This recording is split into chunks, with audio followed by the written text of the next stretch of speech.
여리고성, 이 여리고성을 지나가시다가 발걸음을 멈추셨는데 한 시각 장애인을 도와주신 사건이 오늘 이 성경 본문의 이야기입니다. 한 시각 장애인은 고통받는 인생을 살고 있었습니다. 눈이 보이지 않는다. 이것은 고통스러운 인생을 살아갈 수밖에 없는 아주 절대적인 요소입니다. 삼중고의 인생을 살았던 헬렌 켈러 아시죠? 우리가 이 헬렌 켈러가 이 삼중고, 앞을 볼 수 없고 그리고 들을 수 없고 말할 수 없고 어떻게 교육이 되겠습니까? 정말 짐승과 다를 바 없는, 내가 세상에 태어났는데 말할 수 없다, 볼 수 없다, 들을 수 없다. 그런데 이 헬렌 켈러에게는 포기하지 않는 부모님이 계셨습니다. 절대로 부모는 자식을 포기하지 않죠. 그 기도와 기대를 자식은 부응할 수밖에 없습니다. 기도하는 부모의 자식은 그래서 죽지 않는다. 기도하는 부모의 자식은 그 기도와 그 기대에 부응을 한다. 이 헬렌 켈러는 부모님이 계셨고요. 또 설리반 선생님, 정말 그 믿음의 선생님을 잘 만났죠. 그래서 이 설리반 선생님이 어떻게 헬렌 켈러를 교육했느냐? 전쟁입니다. 전쟁. 그냥 짐승처럼 울부짖는 헬렌 켈러를 놓지 않아요. 전쟁과 전투지 않겠습니까? 때로는 마음에 들지 않는다고 자해를 하고, 음식을 갖다 주면 집어 던지고, 어머니도 포기하지 않고 아버지도 포기하지 않고 설리반 선생님 늘 함께. 아주 결정적 사건이 있었습니다. 결정적 사건. 자, 헬렌 켈러의 마음을 한번 생각해 보실까요? 어둡죠. 어둡지 않겠습니까? 뭘 모르니? 그런데 어느 날 이 설리반 선생님이 물의 촉감을 느끼게 합니다. 물의 촉감. 눈이 보이지 않고 들리지도 않고 말하지도 못하니 촉감은 얼마나 강하겠습니까? 차가운 물이 헬렌 켈러에게 떨어집니다. 물을 느끼게 해주죠, 설리반 선생님이. 그리고 손가락을 들어서 이 물을 느낀 손에다가 물이라고 하는 water 단어를 써줍니다. 근데 이 헬렌 켈러가 알겠죠? 내가 지금 만진 것이 물이다. 그런데 바로 이 물이라고 하는 글자를 써주니까 헬렌 켈러가 그때 부들부들 막 떠는 거예요. 부들부들. 이 부들부들 뜨는 것을 나중에 헬렌 켈러는 얘기하는데요, 천지창조의 신비가 나에게 느껴졌는데요, 사물에는 이름이 있다라고 하는 사실을 그때 깨닫게 된 거예요. 지금까지 내 생각과 내 마음과 보이지도 않고 들리지도 않고 말할 수도 없는 깜깜한 내 인생, 천지창조의 빛과 같은 그 빛이 무엇이냐면 모든 사물에는 이름이 있다. 나에게도 이름이 있고, 지금 나를 포기하지 않는 이분이 나의 엄마, 아빠, 설리반 선생님. 그러면서 사고를 하게 되고요, 그 설리반 선생님이 헬렌 켈러의 이 촉감이 강하지 않겠습니까? 입, 자기 목의 떨림, 그리고 언어를 가르쳐 주는 거예요. 이 헬렌 켈러가 놀라울 정도로 언어를 습득하게 되고 사고를 하게 되고 자기도 거기에 따라서 말을 하게 되고 이 목의 떨림과 입술과 이런 여러 가지를 통하여서 이 천지창조의, 그래서 헬렌 켈러가 사고할 수 있게 되고 생각할 수 있게 되고 말할 수 있게 되죠. 점자를 통하여서 의사소통을 하게 되고요. 이런 삼중고의 고통을 경험했던 헬렌 켈러가 나중에 얘기합니다. 누가 물어봅니다. 헬렌 켈러, 당신은 삼중고, 눈도 못 보고 귀도 못 보고 못 듣고 말도 못 하는데 이 세 가지 중에 뭐가 제일 힘드냐?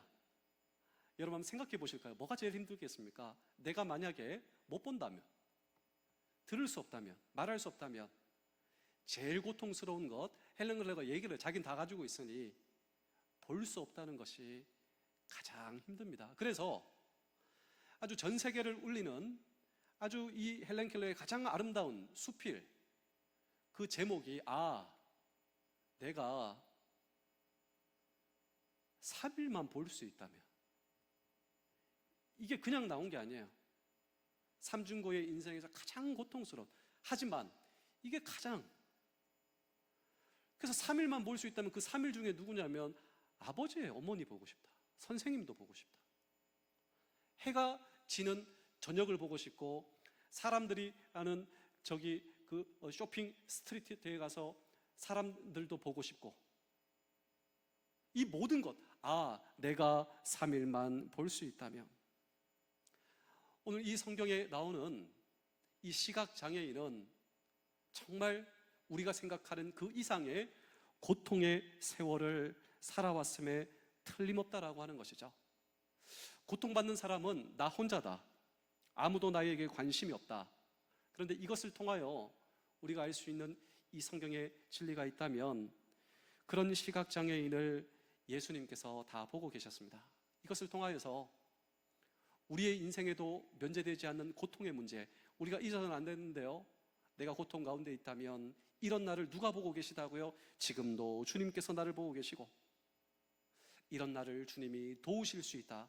그렇다면 지금도 나를 주목하고 계시는 주님, 그 주님은 어떤 분이신가라고 하는 질문을 오늘도 우리는 이 성경 본문 속에 던지고, 그리고 그 주님이 나를 어떻게 도와주실 수 있는가라고 하는 질문도 오늘도 우리는 이 성경 본문 속에 던질 때, 첫 번째로 예수님은 가던 길을 멈추고 그 시각장애인을 주목하셨습니다. 우리 마가복음 10장 46절의 말씀을 함께 읽겠습니다. 시작.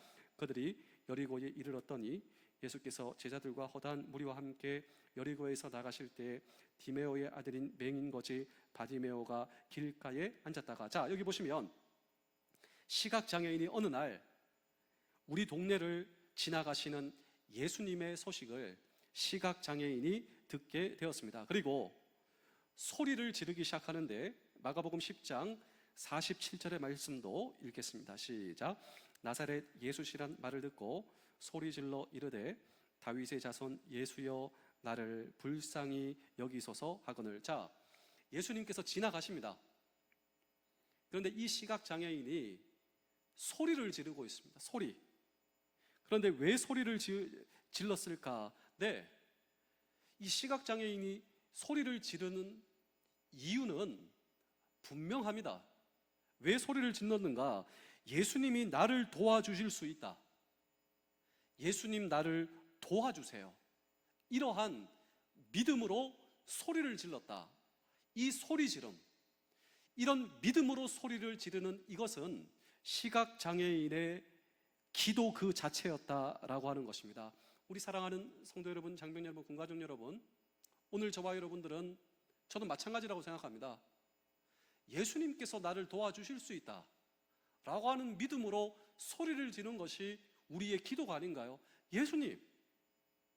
그래서 오늘 이 시각장애인은 불쌍히 여겨주셔서, 그래서 저는 이 설교를 준비하며 한 공식을 완성되게 되었는데요, 기도 플러스 믿음. 오늘 저와 여러분들의 믿음 플러스 기도, 소리를 지르는 것, 이것은 불쌍히 여겨주세요. 여러분 다 같이 한번 저를 따라해 보실까요? 저를 불쌍히 여겨주세요. 이 고백은요, 믿음 플러스 기도다라고 하는 것이죠. 주님이 나를 도와주실 수 있습니다. 이러한 믿음 위에 저와 여러분들이 소리 지르는 것, 기도하는 것, 이것이 불쌍히 여겨주세요 아닌가요? 그런데 이 기도를 예수님께서 외면하실 수 없었다라고 하는 것입니다. 그렇다면 이 시간 나라고 하는 존재를 놓고 주님께 한번 기도해 보시지 않겠습니까? 주님, 나를 불쌍히 여겨주세요. 불쌍한 나를 주님께서 도와주실 수 있다라고 하는 믿음의 기도인 것입니다. 그리고 우리 남편 배우자를 위해서, 또 아내를 위해서, 우리 부모님을 위해서 이렇게 한번 기도해 보시지 않겠습니까? 주님, 우리 부모님을 불쌍히 여겨주세요. 주님, 우리 배우자를 불쌍히 여겨주세요. 우리 자녀를 불쌍히 여겨주세요. 그런데 오늘 이 기도를 들으시고 발걸음을 멈추시며 주목하신 예수님이 오늘 저와 여러분들의 동일하신 주님이시다 라고 하는 사실을 잊지 마시고, 오늘도 이런 믿음 위에 이런 기도를 할 수 있는 저와 여러분들을 보시고 우리 주님께서 주목하신다라고 하는 사실을 기억하시는 우리 모두 되실 수 있기를 주의 이름으로 축복합니다. 두 번째로, 예수님은 이웃을, 그 시각장애인을 친히 그분 앞에 부르셨습니다. 우리 마가복음 10장 49절의 말씀을 함께 읽겠습니다. 시작. 예수께서 머물러 서서 그를 부르라 하시니 그들이 그 맹인을 부르며 이르되 안심하고 일어나라, 그가 너를 부르신다며. 자, 여기 보시면 세 번씩이나 반복되는 단어가 나오는데 부르심이라고 하는 단어가 나옵니다. 그러니까 예수님께서 시각장애인을 부르셨어요. 그런데 예수님께서는 이 시각장애인을 부르셨는데 이 부르심을 듣고 시각장애인이 어떻게 응답하는가? 마가복음 10장 50절의 말씀도 함께 읽겠습니다. 시작. 맹인이 겉옷을 내버리고 뛰어 일어나 예수께 나오거늘. 자, 예수님께서 부르셨는데요, 이 예수님의 부르심을 듣고 이 시각장애인이 겉옷을 내버리고 뛰어 일어나 예수님께 나아갔습니다. 여기서 그냥 지나치면 안 되는 구절이 있는데 여기 보시면 겉옷을 버렸다. 이 시각장애인에게 있어 겉옷은 어쩌면 시각장애인의 최고 재산. 그런데 예수님께 나아가는 데 있어 최고의 장애물, 내 최고의 재산이지만 그런데 예수님께 나아가는 데 있어 최고의 장애물이 겉옷이었을지 모르겠습니다. 그런데 예수님의 부르심을 확인하는 순간 이 시각장애인은 예수님께 소리치고 있었잖아요. 예수님이 나를 도와주실 수 있습니다. 예수님, 나를 불쌍히 여겨주세요. 그런데 이 기도를 드시고 예수님께서 주목하시고 내가 너를 부른다, 너 나에게 와 할 때 겉옷을 내버리고 예수님께 나아갈 수 있었던 이 시각장애인을 통하여 오늘 저와 여러분들이 기억할 것이 있다면요, 오늘 저와 여러분들을 예수님께서 선택하셨다라고 하는 거예요. 내가 어떤 자격이 있어 선택하신 것이 아니라 무조건적인 주님의 선택입니다. 주님께서 저와 여러분들을 선택하셨다. 그리고 있는 모습 그대로 나를 사랑하신다. 내가 아프다고 해서 주님은 나를 대체하시는 분이 아니라 나를 고쳐 사용하시는 분, 그가 한 번 사랑하시되 끝까지 사랑하시는 분, 이 예수님의 소명을 오늘 저와 여러분들이 기억하셔야 돼요. 우리의 삶이 고통스러우면 고통스러울수록 오늘 이 성경 본문을 통하여 저와 여러분들이 잊지 말아야 할 이 성경의 교훈이 있다면, 주님께서 나를 부르셨다, 주님께서 내 남편을 부르셨다, 주님께서 내 자녀를 부르셨다, 이 부르심을 확신하셔야 된다라고 하는 것입니다. 그리고 이 시각장애인은 예수님의 부르심을 확신하고 뛰쳐나갈 수 있었다. 세 번째로, 예수님은 그 시각장애인의 절실한 필요를 채워주셨다라고 하는 것입니다. 우리 마가복음 10장 51절의 말씀을 함께 읽겠습니다. 시작. 예수께서 말씀하여 이르시되 내게 무엇을 하여 주기를 원하느냐? 맹인이 이르되 선생님이여 보기를 원하이다. 자, 예수님께서 물으십니다. 이 시각장애인에게 평생 앞을 못 보고 고통 가운데 있었던 이 시각장애인에게 네가 지금 무엇을 원하느냐? 그때 비로소 자신의 절실한 필요를 드러내는데요, 예수님, 제가 보고 싶습니다. 이것이 그의 절실한 필요지 않겠습니까? 그래서 어떻게 되었습니까? 예수님께서 보게 해주셨어요. 우리 예수님은 오늘 저와 여러분들의 절실한 필요를 채워주실 수 있는 분. 그런데 오늘 이 성경은 육체적인 필요만 채워주신 것이 아니라 더욱 주목할 만한 예수님의 도우심이 마지막으로 나옵니다. 우리 마가복음 10장 52절의 말씀을 함께 읽겠습니다. 시작. 예수께서 이르시되 가라, 내 믿음이 너를 구원하였느니라 하시니 그가 곧 보게 되어 예수를 길에서 따르니라. 자, 육체적인 도움만이 아니라 예수님의 제자가 되었다. 이것은 그 시각장애인은 믿음으로 구원을 받고 예수님의 제자가 되어 따르는 사람이 되었다라고 하는 것입니다. 제가 마지막으로 두 편의 이야기를 들려드리고 오늘 이 설교를 마칠 수 있도록 하겠습니다. 저는 지금 자녀가 3명이 있는데요. 고3, 그리고 중3, 그리고 중1이 있습니다. 그래서 우리 자녀들하고 소통하기 위해서 어떻게 하면 자녀들하고 많이 소통할 수 있을까? 이것을 반드시 해야 되는데요. 이것이 무엇이냐면 카톡이 아닙니다. 요즘에 우리 고등학생들, 또 중학생들, 초등학생들하고 소통하기 위해서 이게 있어야 되는데요. 우리 권사님 이게 뭔지 아십니까? 제가 가르쳐 드리겠습니다. 우리 손주들하고 하시면 되는데요. 인스타그램을 하실 수 있어요. 인스타그램. 우리 장병들한테 물어봐도 인스타그램을 제일 많이 한다고 하고요. 요즘에는 인스타그램을 통하여서 소통을 한다고 해요. 저도 인스타그램을 잘 못하지만 우리 자녀들하고는 뭐가 되어 있냐면 팔로워가 되어 있습니다. 팔로우. 근데 참 감사하게도 우리 자녀들도 저를 팔로우를 해줘서 우리 자녀가 무슨 사진을 올리면 저도 볼 수 있고요. 우리 자녀가 무엇을 하고 있는지 또 그것을 통하여서 메시지도 주고받을 수 있고, 그래서 우리 자녀들은 지금 카톡으로 하는 것이 아니라 인스타그램으로 소통을 하는데요. 그래서 인스타그램에는 팔로우라는 게 있어요. 팔로우. 이 팔로우가 친구인데요. 이 팔로우는 원래 따라간다라고 하는 뜻이에요.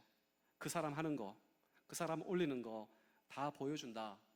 제가 마지막으로 두 편 이야기를 들려드린다 말씀, 그 첫 번째는 오늘 저와 여러분들이 바로 예수님의 팔로우, 우리는 예수님을 따라간다라고 하는 것이죠. 예수님께서 이 땅에서 하신 일이 무엇인가? 예수님께서는 그 시각장애인을 주목하셨습니다. 그리고 그 시각장애인에게 다가가셨습니다. 그리고 그 시각장애인을 부르셨습니다. 그리고 그 시각장애인에게 물어보셨습니다. 네가 필요한 것이 무엇인가? 그리고 그 시각장애인에게 구원의 선물을 허락하신 이 예수님이 하셨던 그 모든 것을 따라하는 저와 여러분들, 그래서 예수님을 본받아라고 하는 유명한 책이 있는데 Imitation of Christ, 예수님을 본받아. 우리는 어떤 존재인가? 우리는 imitation, 예수님을 본받는 저와 여러분들. 그런데 한번 생각해 보실까요? 이 시각장애인의 주님이 오늘 저와 여러분들의 동일하신 주님이세요. 우리의 인생에도 면제되지 않는 이 고통의 문제 가운데 주님은 우리를 주목하고 계십니다. 주목하셨습니다. 여전히 지금도 우리를 주목하고 계세요. 그리고 저와 여러분들의 기도, 나를 불쌍히 여겨주세요. 지금도 여전히 내 기도를 듣고 계신 분, 그리고 저와 여러분들의 필요를 채워주실 뿐만 아니라 우리의 인생에 최고로 선한 것을 우리에게 주시며 우리에게 구원을 선물로 주시는 분, 그분이 우리의 주님 아니십니까? 그런데 그 주님을 닮은 자로서 오늘 저와 여러분들이 나를 불러주신 삶의 현장에서 우리의 이웃들을 주목하며, 그리고 그들과 함께 기도하며, 그리고 그들과 함께 주님께 복음으로 나아갈 수 있을 때 그런 저와 여러분들을 보시고 우리 주님께서 기뻐하신다라고 하는 사실을 잊지 않는 저와 여러분 될 수 있기를 주의 이름으로 축복합니다. 마지막으로 남아있는 한 편의 이야기는 지구의 가상 핵전쟁으로 모든 사람들이 죽게 되었다. 그런데 이것은 실제로 있는 상황이 아니라 한 토론장에서 이런 토론을 하게 된 것입니다. 지금 이제 핵전쟁이 일어나서 우리가 다 죽게 되었는데요, 이것을 예측한 과학자가 한 벙커를 만들었는데 그 벙커 안에는 7명밖에 들어갈 수밖에 없습니다. 근데 문제는 7명 이상의 사람들이 있다는 것이죠. 그런데 그 10명 중에 3명을 빼야 되는데 누구를 뺄 것인가? 제가 이제 여러분께 말씀을 드릴게요. 7명만 선택하셔야 되는데 3명을 빼야 됩니다. 첫 번째로 군인, 두 번째로 의사, 세 번째로 성직자, 네 번째로 과학자, 다섯 번째로 역사학자, 여섯 번째로 축구 선수, 일곱 번째로 미모의 여대생, 그리고 여덟 번째로 임신한 여인, 그리고 아홉 번째로 여배우, 유명한 여배우, 그리고 열 번째로 눈먼 소녀. 이 중에 누구를 빼야 할 것인가를 가지고 토론을 하게 된 것입니다. 그래서 격렬하게 이 사람은 반드시 넣어야 됩니다. 군인 넣어야 됩니다. 역사학자 넣어야 됩니다. 과학자 넣어야 됩니다. 의사 넣어야 됩니다. 이제 이렇게 하는데요, 거기 있는 모두가 이 사람은 빼야 됩니다. 딱 한 사람이 있었어요. 누구냐면 눈먼 소녀였다. 그 논거가 무엇이냐면 새롭게 펼쳐질 역사, 새롭게 펼쳐질 문명에 기여할 바가 없다라고 하는 거예요. 그러니까 성직자도 기여할 수 있고 군인도 기여할 수 있고 다 새로운 시대가 열리면 뭔가 해야 할 일이 있는데, 눈먼 소녀는 새로운 세상의 기여에 전혀 도움이 되지 않기 때문에 그 토론에 참석한 모두는 눈먼 소녀는 빼야 된다. 이것이 공통점이었다라고 하는 것이죠. 마지막으로 한 학생이 나와서 이런 말을 하게 되었습니다. 저는 새로운 세상이 열릴 때 눈먼 소녀가 제일 필요하고 제일 많은 기여를 할 것이라고 생각합니다. 모든 사람들이 다 깜짝 놀랐어요. 다 빼야 된다 했는데 오히려 이 눈먼 소녀가 최고로 기여하게 될 것이다. 그러면서 그 사람의 이야기, 한 학생의 이야기를 잘 듣고 있는데요, 이 학생은 말을 더듬는 학생이었어요. 그러다 보니까 띄엄띄엄 말하고, 근데 모든 사람들이 그 말더듬는 학생의 이야기를 이제 주목하게 되는데요, 그런데 그 주장은 감동적인 주장으로 그날의 토론장을 압도하며 결론으로 그냥 내버리게 되었습니다. 결론. 도대체 이 말더듬는 학생이 뭐라고 얘기했냐면 이런 말이었습니다. 저는 눈먼 소녀가 새로운 나라를 세우는데 누구보다 크게 공헌할 수 있다 생각합니다. 제일 커다란 공헌. 새로운 나라의 모든 사람들은 각자 자기 일에 아주 바쁠 것입니다. 좋은 나라, 부강한 나라 만드느라 정신이 없을 것입니다. 그러다 보면 분명히 그 사회에는 경쟁이 생기고 질투와 미움에 사로잡혀 권력을 놓고 싸울 것입니다. 그런데 만약 누군가가 이 눈먼 소녀처럼 도움이 필요한 사람이 있다면 모두 자기 시간을 쪼개서 그를 도와야 할 것이고, 그러면 남을 돕고 남을 위해 나의 것을 희생하고 배려하는 마음을 배울 수 있는 사회가 될 수 있다라고 생각합니다. 장내가 조용해졌어요. 그리고 이 말더듬는 학생의 증상 때문에 그가 어렵사리 하는 말은 더욱 진지하고 진실하게 들렸답니다. 마지막으로 이 학생이 이렇게 결론을 내리게 되었는데, 남을 돕고 함께 나눌 줄 모르는 사회라면 그런 데서 사느니 차라리 10명 중 7명을 선택하는 그 자리에서 빠지는 게 나을지도 모르겠습니다. 이 말 한마디가 거기에 모든 사람들의 마음속에 마치 비수처럼, 정말 이 사회에 정말 필요한 것이 무엇인가, 우리가 무엇을 놓치고 살고 있는가, 한 학생의 말도 듣는 증상, 그게 더욱더 진실하게, 그리고 자기 자신을 돌아보는 계기가 되었다. 우리 사랑하는 성도 여러분, 장병 여러분, 군가족 여러분, 오늘 우리가 이 본문을 통하여서 시각장애인, 그리고 이 시각장애인을 보시는 주님이 나의 주님, 우리가 동일하지 않겠습니까? 그런데 한 걸음 더 나아가, 여러분, 우리 주변에 고통 가운데 살고 있는 우리의 이웃들이 얼마나 많겠습니까? 그런데 오늘 저와 여러분들이 주님의 마음으로 그들을 바라볼 때 우리가 축복의 마음으로 바라볼 수 있어요. 그 누군가의 손을 잡아줄 수도 있고요, 그 누군가를 위해서 기도해 줄 수도 있고. 여러분, 우리가 이 해병대 청년교회에서 최근에 이 기도에 대한 말씀을 얼마나 많이 나누고 있습니까? 우리가 기도할 때 무슨 일이 일어납니까? 우리가 기도할 때 성령님께서 나를 위해 기도해 주시잖아요. 내가 우리 집사님을 위해서 기도할 때 내가 단지 집사님을 위해서 기도하는 것이 아니라 내가 집사님을 위해 기도하는 순간 우리 성령님께서 우리 집사님을 위해서 기도해 주십니다. 그리고 가장 좋은 것을 주세요. 우리 집사님에게. 우리 집사님에게 가장 좋은 것이 무엇입니까? 우리 집사님에게 하나님의 뜻이 이룰 수 있도록, 하나님을 사랑하는 자, 그 뜻대로 부르심을 입은 자들에게 모든 것이 합력하여 선을 이루어 주시는 하나님. 그렇습니다. 우리 주변에 우리 이웃들에게 우리가 기도할 때 가장 큰 도움, 우리 성령님께서 그를 위해 움직이시고 섭리하시고 도와주시는 이런 주님의 시각으로 바라보며 함께 품고 기도하며 함께 섬기기 시작하는 이 섬김을 통하여 우리의 가정과 우리의 부대와 우리의 교회가 온 세상이 변화될 수 있다는 비전, 그때 비로소 이 민족을 치유하고 세상을 변화시키는 오늘 저와 여러분들의 비전이 성취될 수 있다라고 하는 사실을 기억하시며 오늘도 말씀을 붙드시는 우리 모두 되실 수 있기를 주의 이름으로 축복합니다.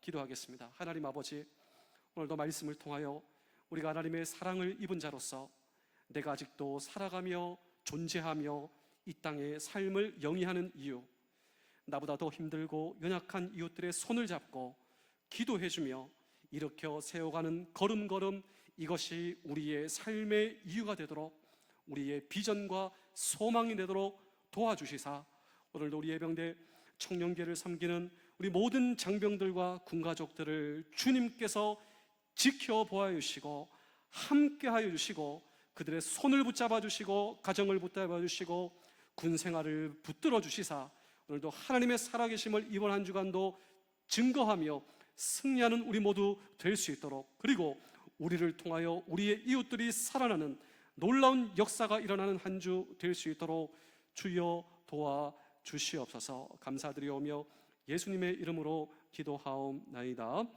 아멘.